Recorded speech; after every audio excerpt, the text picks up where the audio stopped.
Haemodialysis பத்தி பார்க்கலாம். So kidney failure இருக்க பேஷண்ட்ஸுக்கு உங்க பிளட்ல அக்யூமுலேட் ஆயிருக்க urea and other waste products ஆர்டிஃபிஷியலா ரிமூவ் பண்றதுக்கு ஹெல்ப் பண்ற ப்ராசஸ் தான் ஹீமோடயாலிசிஸ். ஸோ இந்த ப்ராசஸ்ல ஃபர்ஸ்ட் பேஷண்டோட பிளட்டை கன்வீனியன்ட் ஆர்டரியில இருந்து ட்ரைன் பண்ணுவாங்க அண்ட் அதுல ஆன்டிகொயாகுலன்ட் லைக் ஹெப்பாரின் ஆட் பண்ணுவாங்க. ஸோ எதுக்கு இதை ஆட் பண்றாங்கன்னா இந்த ப்ராசஸ் அப்போ பிளட் கொயாகுலேஷன் ஆகாம இருக்கிறதுக்கு. ஓகே, தென் இந்த பிளட்டை டயாலைசிங் யூனிட்ல பம்ப் பண்ணுவாங்க. ஸோ இந்த டயாலைசிங் யூனிட் தான் it is called as the artificial kidney. Okay, so இந்த யூனிட்ல cellophane coiled cellophane tube இருக்கும் which is surrounded by a fluid which is called the dialyzing fluid. So இந்த fluidல same composition as that of the plasma இருக்கும் except the nitrogenous wastes.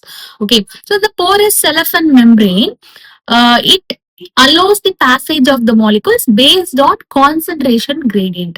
So in the dialyzing fluidல nitrogenous wastes இருக்காது அப்படின்றதுனால the bloodல present ஆயிருக்க urea and other waste products it will move freely into the dialyzing fluid thereby clearing the blood. Okay, so in the cleared blood they will pump back into the body of the patient through veins. So after adding antiheparin to it, so அந்த பிளட்ல antiheparin add பண்ணிட்டு vein மூலமா மறுபடியும் பேஷண்ட்டுக்கு return பண்ணிடுவாங்க. So எதுக்கு antiheparin add பண்றாங்கன்னா to restore the coagulation property of the blood. Okay, so this is the hemodialysis process.